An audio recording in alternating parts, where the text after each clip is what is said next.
Армысыздар, құрметті достар, қазір сіздерге депозитті сатуға қалай қоямыз, соны көрсететін боламын. Қараңыздар.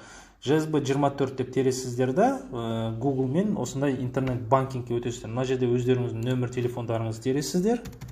Нөмір телефондарыңызды, яғни JSB24-тегі ол сіздердің логиндарыңыз. Мына жерге өздеріңіздің жаңағы парольдарыңызды тересіздер.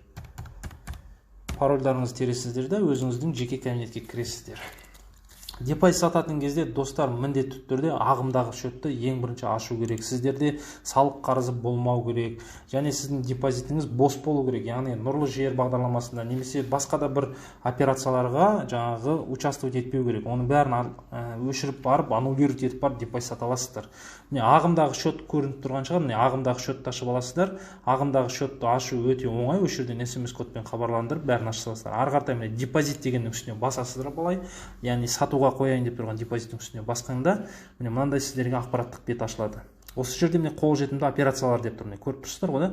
Қолжетімді операцияны басқаннан кейін міне депозитті шегінімге шығару.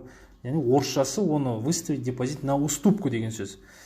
Міне депозиттің жаңағы сіздерге қанша жиналғаны, ол жердегі жаңағы мемлекет сыйлық бергені бәрін осылай көрсететін болады. Міне депозитті 7 күнге шығара аласыздар.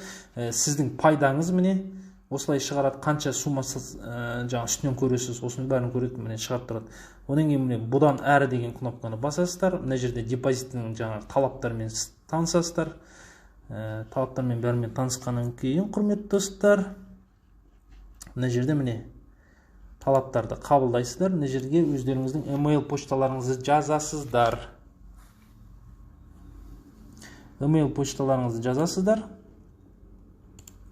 Email почта міндетті түрде болу керек, достар, өйткені үш жерге сообщение келіп отырады. Сіздердің нөмір телефондарыңызға да келіп отырады.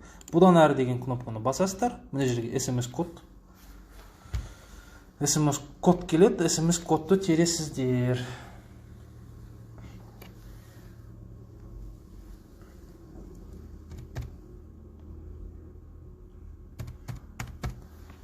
SMS кодты тересіздер де міне бұдан әрі деп растайсыздар. Бітті достар, осылай депозитті сатуға қоясыздар. Егер сіздің депозитті біреу сатып алам десе, міне жерде толыққанды шығады.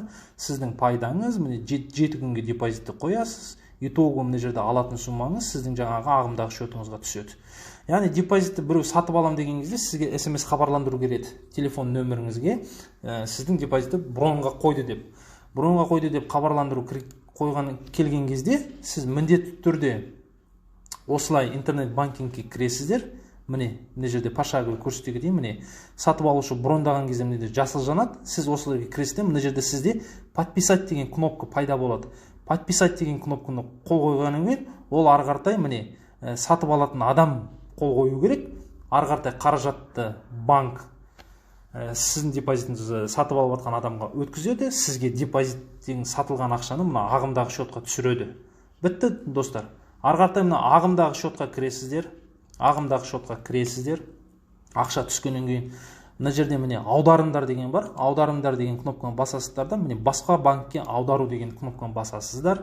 Яғни сіз Каспий голдыңызға ма, Народный банкке ме, өзіңіз білесіз қай жерде. Міне жерде сіздердің данныйларыңыз түгел жазады. Міне жерде КЗ шотыңыз жазасыздар да, міне жердегі жаңа сумманы жазасыз. Қанша сумма аударыласыз. Міне жерде өзі 0,5% комиссия бар.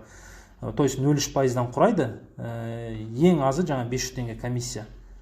Аудару деген кнопканы басасыз, SMS кодпен растайсыз да, ақшаңыз бірден жаңағы өзіңіз ұсынған банкке, Каспий голд болсын, соған түсіріп ала аласыздар. Достар, достарыңызбен бөлісіңіздер, қолданыңыздар. Қош, сау, саламат болыңыздар.